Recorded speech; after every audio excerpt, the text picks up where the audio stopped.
اللہ اللہ اللہ اللہ اعوذ باللہ من الشیطان الرجیم بسم اللہ الرحمن الرحیم۔ محرم کا مہینہ شروع ہو چکا ہے تقریباً۔ اس ماہ مبارک کے اندر کچھ اعمال ایسے ہیں اگر انسان یکسوئی سے کرے تو پورا مہینہ انسان پر ایک رزق کی وسعت ہوگی، دوسرا مصائب و آلام سے نجات رہے گی۔ یہ آج آپ کو بتلانا مقصود ہے کہ محرم کے مہینے کو اللہ نے بڑی فضیلت عطا فرمائی ہے۔ یہ وہ مہینہ ہے جس کو حرمت والے مہینوں میں اللہ نے قرآن پاک میں شامل کیا۔ ہم اس مہینے کو بڑی ناقدری کے ساتھ بھلا دیتے ہیں، بھول جاتے ہیں، پس پوچھ ڈال دیتے ہیں، اور صرف اس مہینے کے اندر جو ہے ہم یہ سمجھتے ہیں کہ غم ہونا چاہیے اور بس کوئی ایسی بات نہیں ہونی چاہیے جو خوشی سے تعلق رکھتی ہے۔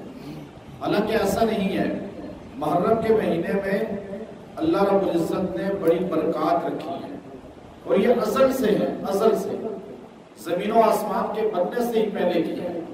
اللہ تعالیٰ نے محرم کے مہینے میں آدم علیہ السلام کی تخلیق کی، محرم کے مہینے میں اللہ نے جنت کو بنایا، محرم کے مہینے میں اللہ نے زمین و آسمان کی تخلیق کی، محرم کے مہینے میں آدم کو جنت میں داخل کیا روح پھونک کر، اور اسی محرم میں اللہ نے شیس علیہ السلام کو نبوت دی۔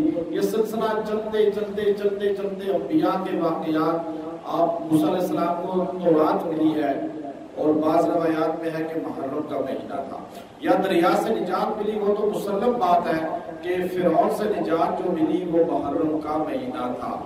اب یہ عیسیٰ علیہ السلام کو جب آسمانوں پر اٹھایا گیا تو وہ بھی محرم تھا۔ حضور علیہ السلام نے ہجرت کی پہلی محرم کے مہینہ میں، چونکہ آپ علیہ السلام کے زندگی کے دو سفر ہیں، ایک محرم کا ایک ربیع الاول کا۔ محرم کا آپ نے سفر کیا وہ ہجرت کا، اور ربیع الاول میں آپ دنیا سے تشریف لے گئے۔ محرم کے مہینے کو ہمیں نحس نہیں سمجھنا چاہیے کہ اس مہینے میں خوشی نہیں کر سکتے۔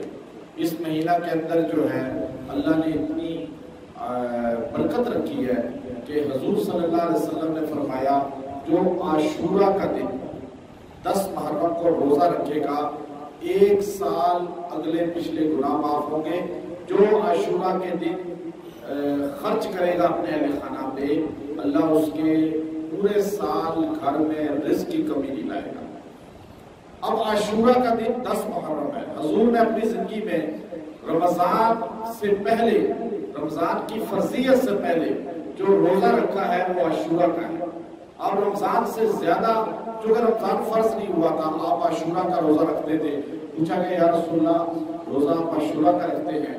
فرمایا اس دن فرعون غرق ہوا تھا، بنی اسرائیل نے نجات پائی تھی، یہ عید اور روزہ رکھتے ہیں بنی اسرائیل یہودی، ہم موسیٰ علیہ السلام کے زیادہ قریب ہیں، ہم اس سنت کو زیادہ ادا کریں۔ اب دیکھیے چونکہ موسیٰ علیہ السلام نے شکرانے کا روزہ رکھا تھا عاشورہ کے دن، تو اللہ نے اس روزے کو ان کی قوم پہ لازم کیا۔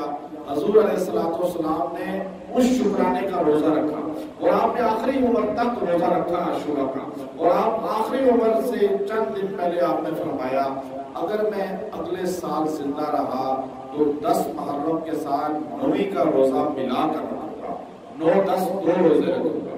پھر آپ صلی اللہ علیہ وسلم دنیا سے پردہ فرما گئے۔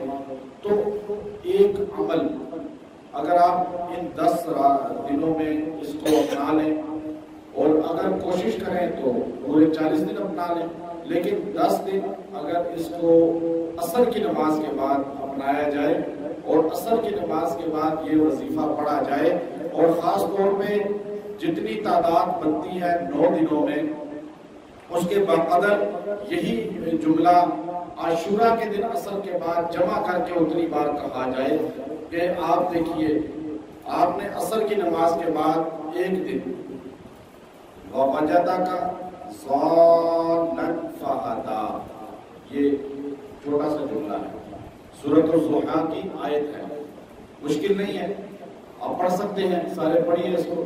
وَوَجَدَكَ ضَالًّا فَهَدَىٰ، آسان ہے، کتنی آسان ہے۔ اب اس کا معنی کیا ہے کہ میں رستے سے ہٹ گیا تھا. انسان بھول جاتا ہے، بھٹک جاتا ہے، لیکن مجھے رستہ پھر کس نے دکھایا؟ فہدا، اللہ نے.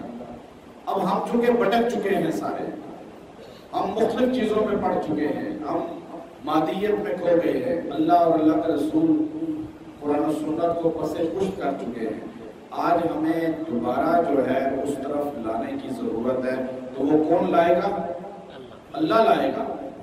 تو محرم کے مہینہ میں بہت بڑا طبقہ جو ہے وہ بھٹکا ہوا نظر آتا ہے. خاص طور پر آپ چاہیں کہ کوئی بھی انسان ہے، کسی بھی سوچ سے تعلق رکھتا ہے، وہ اس آیت کو، قرآن کی آیت ہے، تصور میں رکھے کہ مجھے ہدایت اللہ دے گا. تو اب یہ آیت کریمہ آپ پڑھنی شروع کریں یکم محرم سے، عصر کے بعد پڑھیں. 111 بار پڑھیں، زیادہ بھی نہیں پڑھیں. 111 بہت ہے، زیادہ پڑھنا چاہے مرضی آپ کی. 111 بار پڑھیں. وَوَجَدَكَ ضَالًّا فَهَدَىٰ پڑھتے رہیں. اول آخر 3 بار درود شریف پڑھ لیں، نماز والا درود ابراہیمی.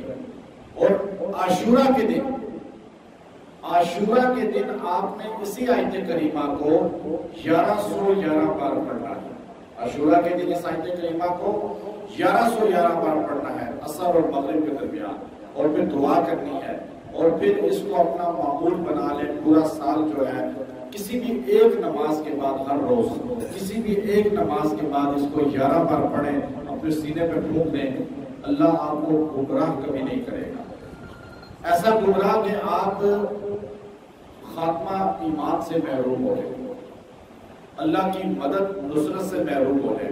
جب انسان ہدایت سے گمراہ نہیں ہوگا تو اللہ اس سے رزق بھی نہیں چھینے گا. کیونکہ رزق آتا ہے کس کی برکت سے؟ اللہ کی، اللہ رب العزت کی عطا سے. تو یہ سب سے بڑا رزق بھی کھینچنے کا ذریعہ ہے. جب آپ عاشورہ کے دن اس کو اتنی بار پڑھیں گے تو انشاءاللہ رزق بھی پورا سال آپ کے اللہ کی طرف سے فراوانی کے ساتھ رہے گا، اور ساتھ ہدایت بھی سب سے بڑی نعمت جو ہے. تو انشاءاللہ اس عمل کو کریں، اللہ رب العزت اس سے فیض عطا فرمائے گا. وآخر دعوانا اللہ اللہ اللہ اللہ.